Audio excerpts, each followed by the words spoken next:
Vamos a continuar con esta revisión del electrocardiograma. Vamos a hablar un poco acerca de las derivaciones del electro y las caras que representan esas derivaciones.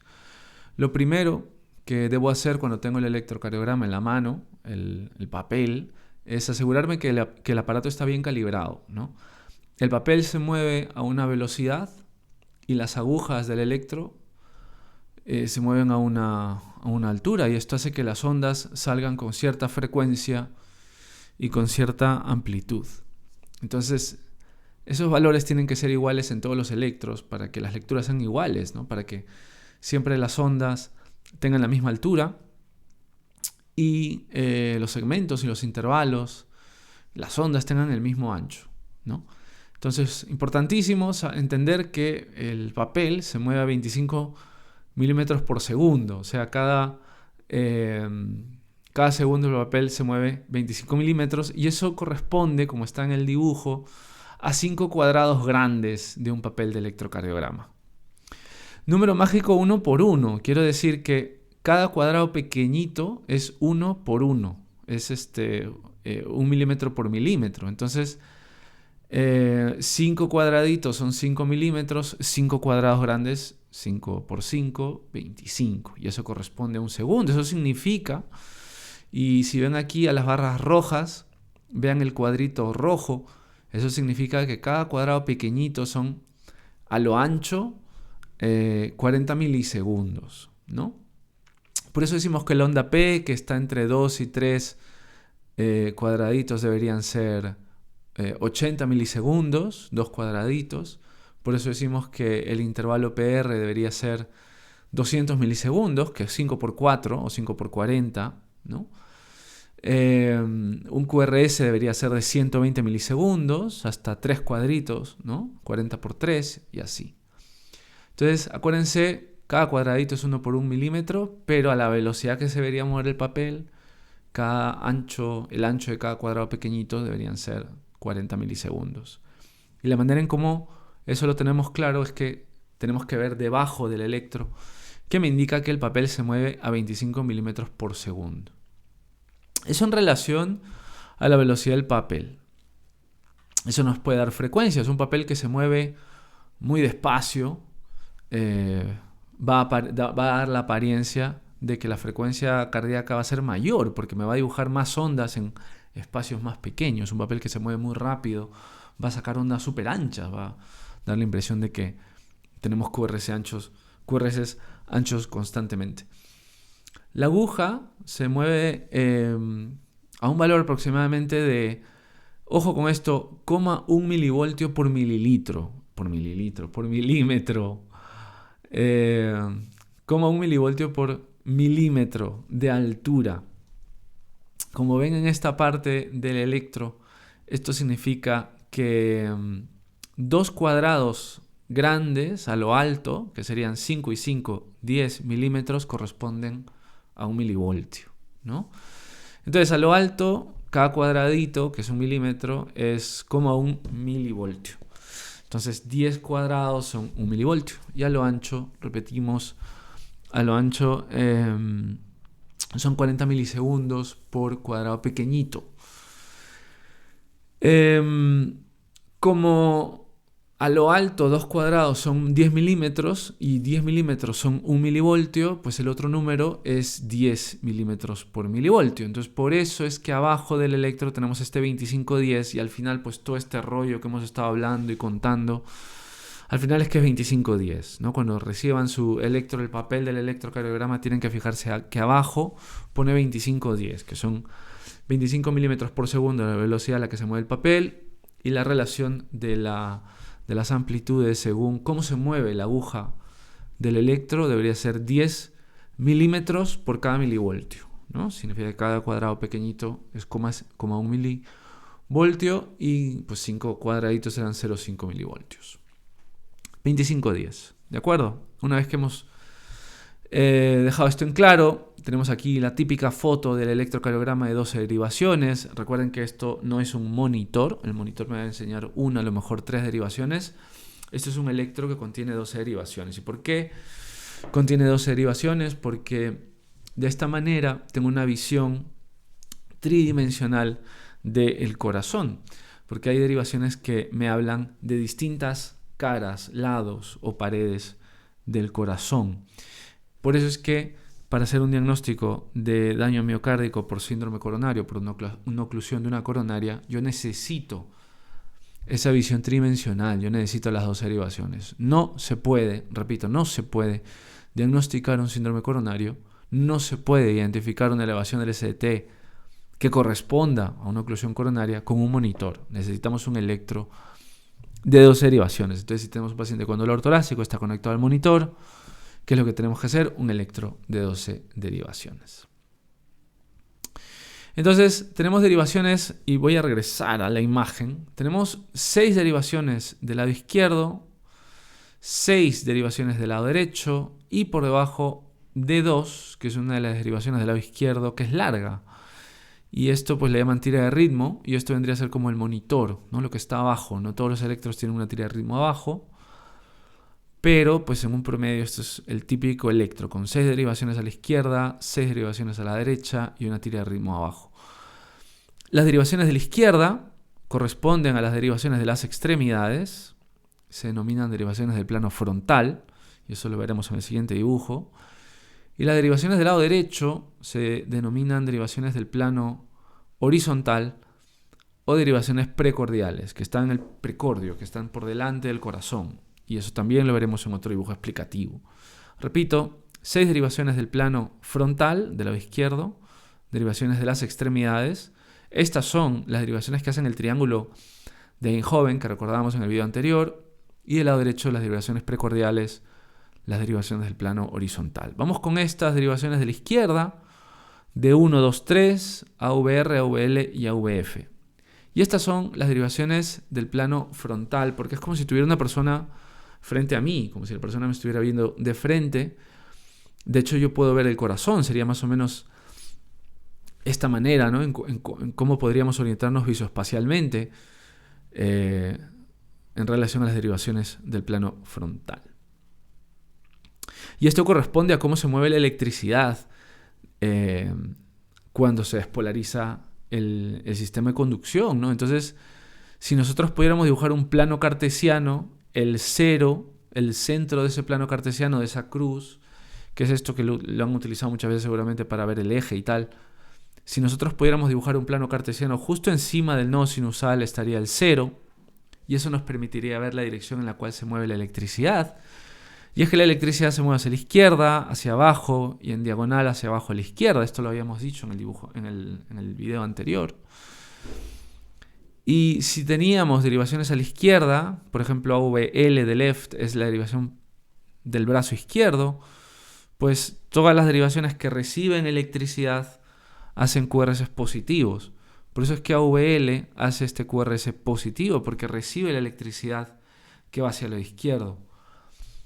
Resulta que la derivación que está en el grado 0 es de 1. Y está aquí. Es de las derivaciones más izquierdas que existe. En ese plano cartesiano supuesto, en el 0, aquí está donde ven la flecha, en el 0 está de 1. Y así completamos 2 derivaciones del lado izquierdo, de 1 y AVL. Y las dos, como reciben electricidad, hacen un QRS positivo. Entonces de 1 a AVL son derivaciones izquierdas y como reciben electricidad, da un QRS positivo. AVL, como ven, está un poquito más arriba y en realidad lo que está haciendo es, en el plano cartesiano, indicar dónde está menos 30 grados. Entonces, pues podríamos decir que AVL está menos 30, que 1 está en 0. Y si ven por dónde pasan las flechas en relación al dibujo, pasan por la cara lateral del corazón. Entonces estas derivaciones del plano frontal, de las extremidades AVL y D1, pues corresponden a derivaciones de la cara lateral. Y como pasan por arriba le llaman cara lateral alta, pero no solamente por eso, sino que esto se complementa con el resto de derivaciones laterales que están en precordiales, que ya lo veremos más adelante. Entonces pongan atención a D1. D1 aquí tiene 0 grados, pues si nosotros siguiéramos las manecillas del reloj, Bajamos y encontramos a D2 aquí abajo y seguimos avanzando y encontramos a VF. AVF está abajo, F de foot, de pie, por eso está justo perpendicular abajo. Y si vamos un poquito más allá de los 90 grados, encontramos a D3. Entonces vemos como en orden, en el plano cartesiano es D1, D2 y D3. Y entre D2 y D3 está AVF. Entonces, siguiendo el típico dibujo del plano cartesiano, D2 corresponde, ojo, no a 45, pero a 60 grados. Y resulta que esta es la dirección a la cual se despolariza el nodo sinusal. Entonces, la electricidad viaja en esa dirección. El vector de electricidad del nodo sinusal es 60 grados y eso corresponde a D2. Por eso es que D2 recibe la electricidad y también es una derivación clásicamente positiva, y por eso la onda P va a ser positiva en D2 y por eso la tenemos que buscar. Por eso tenemos que buscar en D2 y en D1 la onda P, ¿no? Clásicamente decimos, hay que buscar la onda P en D2 y es justamente por esto, porque la despolarización avanza hacia D2, resultando en una onda pues bastante positiva. Habíamos dicho en el video anterior que todo se despolarizaba hacia la izquierda y hacia abajo, ¿no? Entonces esto daba distintos vectores de despolarización. Vectores de polarización que van desde menos 30 hasta 90. Más allá de 90, normalmente la electricidad no va. Menos de menos 30, o sea, ya hacia arriba, la electricidad no debería moverse. En el plano, en este sector de arriba a la izquierda de la pantalla, aquí es donde debería estar AVR. AVR es como el espejo de AVL. Pues AVR debería ver la electricidad irse, por eso es que AVR es negativo. Está justamente en esta parte del plano. Y si pudiéramos dibujar, pues el vector de AVR es un QRS negativo, porque la electricidad se va hacia la izquierda. AVR ve que la electricidad se aleja. Entonces, AVF, que es 90, y D3 están fuera de todas esas zonas a donde la electricidad se acerca. Y pasa un fenómeno muy curioso. Clásicamente se explica que AVF y D3 ve la electricidad en dos fases. Ve una parte donde se acerca y luego se aleja. O a veces donde se aleja y luego se acerca. Esto significa que los QRS en AVF y en D3 suelen ser difásicos. Suelen tener dos fases. Son positivos negativos o negativos o positivos. No es común, no es estrictamente normal que D3 reciba electricidad. Porque vean el dibujo, D3 está a 120 grados en relación a ese cero que es D1. 120 grados está D3. Si D3 fuera netamente positivo, significa que habría vectores de electricidad que van más allá de los 90. Estarían fuera de esos vectores de electricidad. Repito una vez más. La electricidad se mueve entre menos 30 y 90. Y ahí hacen varios vectores. Y el promedio de esos vectores es el eje. Y el eje normalmente es 60 grados. Entonces, si hay vectores netamente positivos en D3, si D3 fuera absolutamente positivo, eso significaría que la electricidad se está moviendo más de 90 grados y estaría desviando el eje hacia la izquierda. De igual manera, si AVF fuera negativo, imagínense que AVF, aquí que lo hemos dibujado difásico, si AVF fuera negativo, significaría, imagínense que ustedes ven AVF en un electro y es negativo, significaría que la electricidad se está alejando de AVF. Entonces, en lugar de acercarse al electrón, imagínense que la electricidad se alejara y estaría yendo en esta dirección, que sería menos 90 grados, y pues menos 90 grados es menos de menos 30 y estaría desviando el vector promedio hacia el lado izquierdo.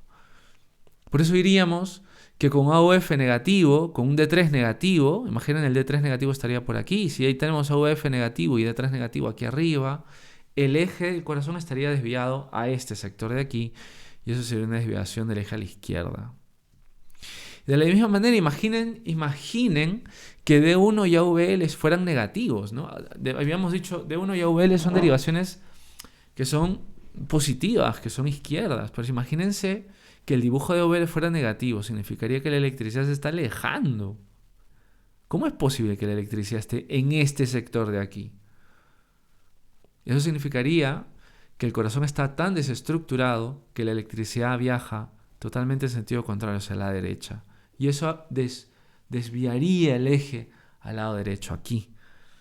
Y eso es lo que se llama una desviación del eje a la derecha, un hemibloqueo posterior, ¿no? Finalmente podemos ver aquí abajo D2, D3 y AVF. Juntos, estos electrodos, cuando los vectores se acercan, pasan justo por la cara inferior del corazón. Y algo que nos gustaría tener en cuenta desde ya, la cara inferior incluye el ventrículo derecho, y corresponde a una zona irrigada por la coronaria derecha. Entonces, la coronaria derecha pasa por la cara inferior, por eso es que las oclusiones de las coronarias derechas dan infartos de cara inferior, y las modificaciones del ST se ven en D2, en D3 y en AVF. Por eso D2, D3 y AVF son derivaciones de la cara inferior, ¿no? Entonces ahí tenemos AVL D1, cara lateral alta de forma estricta, D2, D3 y AVF, cara inferior, ¿no? Aquí tenemos, a manera de repaso, el eje normal entre menos 30 y 90. Cuando el eje sale a menos de 30, acuérdense, un AVF negativo, un D3 negativo, que sería por aquí, haría que el vector promedio estuviera a menos de 30, eso sería un hemibloqueo anterior. ¿Por qué es importante esto? Todos los semibloqueos anteriores, todas las desviaciones del eje a menos de menos 30, corresponden a enfermedades de ventrículo izquierdo, cardiopatías hipertensivas, por ejemplo, estenosis aórticas, por ejemplo, estenosis mitrales.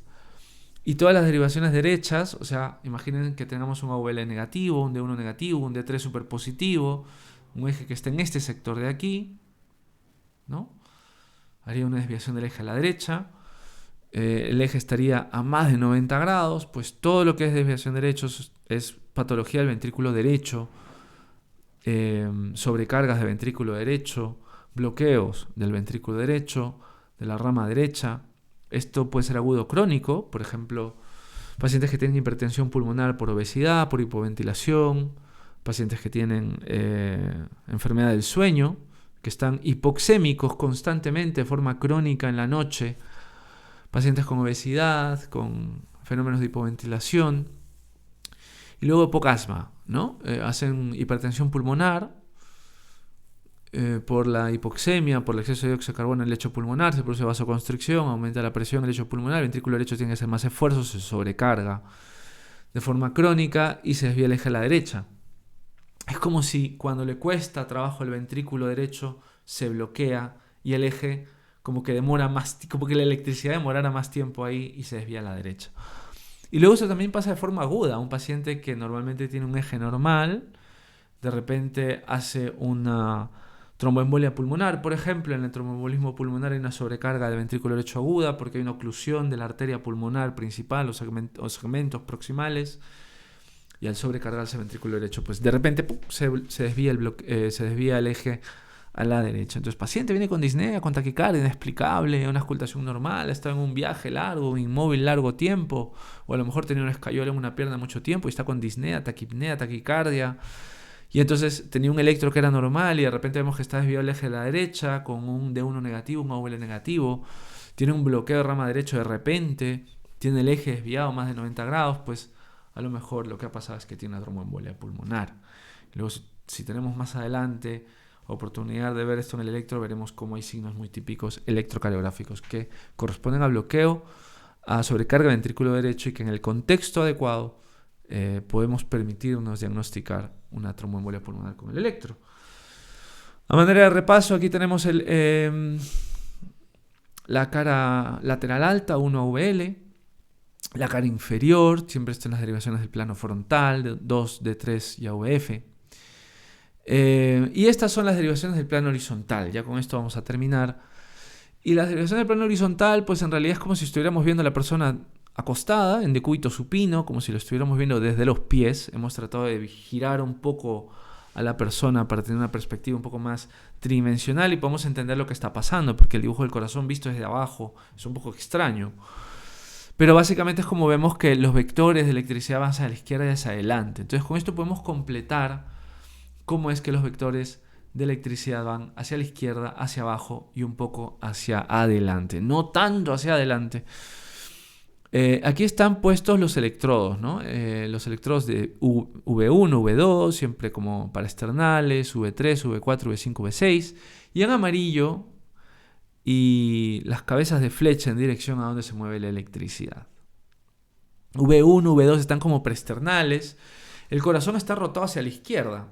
Hace que el ventrículo derecho esté como mirando un poco hacia adelante, y por eso V1 y V2 corresponden a ventrículo derecho. De hecho, los bloqueos de rama derecha se ven en V1, V2.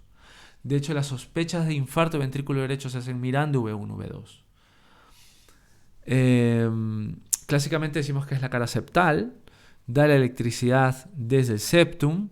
Entonces, elevaciones del ST también podrían ser cara septal en V1, V2. Pero en el contexto adecuado, acuérdense que dijimos oclusiones de cara derecha, infarto de cara inferior, ventrículo derecho. La cara inferior está aquí y el ventrículo derecho también. Si es que un infarto de cara inferior, D2, D3 y AVF elevan ST, junto con alteraciones en V1, V2, una depresión del ST, por ejemplo, en V1, V2, tenemos que sospechar que hay infarto de ventrículo derecho y cambiar a derivaciones derechas. Eso lo veremos después.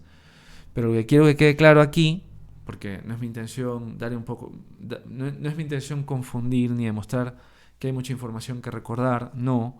Lo que quiero es que seamos conscientes de que V1, V2 corresponden al ventrículo derecho. Eso es lo que quiero que ahora recordemos, porque los infartos los vamos a ver en otro tercer video. Aquí lo que quiero que quede claro es V1, V2, ventrículo derecho. Y como la cara anterior queda un poquito hacia la izquierda, V3 y V4 son cara anterior también. Aquí vemos este surco que se dibuja con mucha buena voluntad. Si miran la flechita, por ahí pasa la descendente anterior. Las oclusiones de descendente anterior, las oclusiones de coronaria ascendente anterior, pues dan eso, alteraciones en V3 y V4. Y la ascendente anterior va hasta el lado izquierdo también y da cara lateral, V5, V6. Por eso las oclusiones de descendente anterior producen alteraciones de V3 hasta V6, ¿no? Y vemos cómo, si estamos en ventrículo derecho, en V1, V2, los QRS son muy negativos, porque la electricidad se aleja, se va hacia la izquierda. V1, V2 vemos cómo son muy negativos. En cambio, V5, V6 son muy positivos, porque la electricidad se acerca a esos electrodos. Y V3 y V4 es como la transición, por eso es que son difásicos. Entonces es normal que cuando veamos la parte derecha del electro, vemos como que V1, V2 son negativos y luego poco a poco se van convirtiendo más positivos hacia V5, V6. Los bloqueos de rama se ven en V1, V2 derechos, empezamos a ver desviación de la electricidad, por eso es que en V1, V2, en los bloqueos de rama vemos R's pequeñas que no deberíamos ver, ¿no? R'. Por eso es que en cara lateral vemos bloqueos de rama izquierda. Es verdad que solamente se suele ensanchar el QRS, pero a veces como que la electricidad desvía para abajo y se hacen como orejitas de conejo, que son criterios también de bloqueos de rama izquierda. Y es por esto, ¿no? V1, V2 me dan información del ventrículo derecho, pero también del septum, V3, V4 anterior y V5, V6 cara lateral. De 1 a VL, V5 y V6 en conjunto, cara lateral. Entonces aquí tenemos la cara septal y no lo he puesto aquí en el dibujo, pero lo que quiero que recordemos es que V1, V2 me va a dar información del ventrículo derecho. Como por ejemplo aquí, eso es un bloqueo de rama derecho incompleto, con un QRS estrecho, pero vemos que hay una R en V1, una R que no debería haber, ¿cierto? Y me da información de que a lo mejor hay un bloqueo incompleto de rama derecha. Y en el contexto de un infarto de cara inferior hay que ver V1, V2 porque me van a dar información del ventrículo derecho. Eso, repito, lo veremos después. Y luego tenemos cara anterior y finalmente cara lateral. Y si juntamos con las derivaciones del plano frontal, tenemos 1 VL, 5 y 6, que cuando es congruente es con un infartazo de cara cara lateral, que a veces no necesariamente es la parte más distal de la descendente anterior, son infartos de circunflejas. La circunfleja es una rama, la otra rama, ¿no?, del tronco común, es una rama que va por la izquierda, le da la vuelta al corazón, llega a cara posterior, hasta cara inferior a veces, pero en ese primer tramo da alteraciones de cara lateral alta, y si es muy grande puede incluso alterar V5 y V6. Y finalmente tenemos la tira de ritmo. Vamos a tratar de hablar en el siguiente video, en un tercer video, del ritmo y de las isquemias. Pensándolo bien, parece que va a ser un poco largo la parte del ritmo porque hablaremos de taquicardias y hablaremos de bradicardias. Hablaremos de fenómenos de reentrada, hablaremos de bloqueos auriculoventriculares, etc. Y yo creo que ya sería en un cuarto video, lo estaba diciendo todo el video del tercero, pero yo creo que sería en un cuarto video, si es que les está gustando el repaso, la parte de las isquemias, ¿no? Entonces, en la próxima entrega hablaremos un poco del ritmo y ya hablaremos de esta tablita, de cómo utilizar esto para medir las frecuencias y iremos con casos clínicos. Muchas gracias por estar aquí y ya nos veremos en un próximo video.